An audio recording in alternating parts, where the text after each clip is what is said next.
Hi, I'm Cathy Thomas. I'm in Fountain Valley at Acho Market, and with me is celebrated chef Charles Phan. Charles is going to help demystify the gorgeous produce aisles of this market. So Charles, what have we got here? Some call it water, Chinese water spinach. Mm-hmm. The Chinese name is called Bok Choy. Vietnamese called it rau mun. But I think often you got to be careful with translation. Names hard, but just pay attention to the leaf. It looks more like a little long kind of bamboo leaf, and it's got a kind of tube-like. And in Vietnam, it's a little different varietal, but it's great for stir fry. Well, today we're also going to do some chayote. It's a wonderful vegetable to stir fry. It's crunchy. Another thing you can do with this is cut into chunk and boil in soup. Cook in a broth. And would you say the taste is fairly neutral, or does it have a distinctive taste? A little bit distinctive. It's not very strong at all. It makes mostly textural. Right, which is very appealing. This is like a mango. It's got a little heart, a little seed inside. You peel the skin off. So how many of those are we going to need for a dish?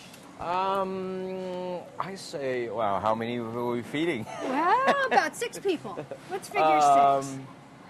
I say 4. All right. 4 is about right. Okay. And these are pretty mild flavors, so you really need good stock. That's why I'm using the dry shrimp. And dry shrimp is like sun-dried tomato, Oh, It's just whole different kind of thing. You can't just say, well, I'll get some wet shrimp, you know? You gotta do we'll it get some dry. dry. Okay, so you said this is wintertime looking. Yeah, usually lemongrass. they're a little thicker. And I know a lot of people just don't know what to do with these, Right. and they're just so. I think it's one of the bedrock ingredient in Vietnamese cooking. So usually they're a little thicker, and you want to discard really the top layer, and you use about that much. Right. And the key is, one, you can just smash it and throw it into your stock, and it will bleed a flavor. We even make a vodka. We slice them and we infuse, and we make a great Cosmo with lemongrass vodka. But another way to do it is really bedrock of Vietnamese cooking is really slice it and dice it to almost like couscous-like texture, and it leaves a texture on your food plus a fragrance. So this is the only few food that it played a dual role. It's got aromatic, but yet using texture. And what about those of us that buy them already chopped and frozen? Or is that just a horrible thing to do? Well, it's better than powder. Yeah. But you should just buy fresh. I mean, there's no reason you buy frozen. I mean, you come this far to get your butt over here. There's no reason why. I'll put some in. All right. Lemongrass. And you can do a lemongrass pork. You can do a lemongrass tofu. Right. Okay, so what's going on here? Well, I know most folk, when they get here, they just think of the word Bok Choy. Right. And what happened is that, farmer here in the United States within the last, 40 or 50 years, they've been trying to cultivate seed and grow product what they used to back home. And typically, you should really just think of this as like broccoli, and it's just much lighter textured. It's not bitter, and it's vegetable that you eat. Now, can you apply the same technique for cooking all of these different kinds of choy? Usually you have the green part, you cut that, and usually that the soft part could get overcooked.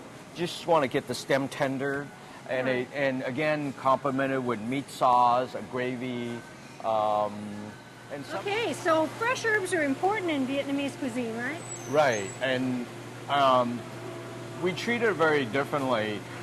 sometimes we eat it hot. What I mean by that is having next to a bowl of beef noodle soup, and you drop them, you pluck some of the basil, and you put it in the hot soup and you eat them.